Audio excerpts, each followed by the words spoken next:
Ejercicios con pelota fútbol. Tumbado boca arriba, con rodillas flexionadas y plantas de los pies apoyados en una pelota de fútbol, autoelongue la columna vertebral dirigiendo la barbilla hacia el esternón. Inspire y al exhalar contraiga ano, vagina y uretra como si quisiera retener un gas o la orina y active la musculatura de la parte inferior del abdomen como si estuviera cerrando el botón de un pantalón que le va estrecho. Manteniendo la posición con la contracción de los esfínteres y de la parte inferior del abdomen, eleve una pierna a 90 grados de flexión.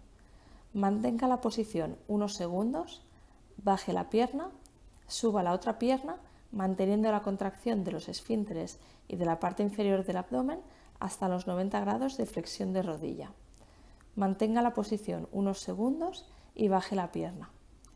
Realice 10 repeticiones.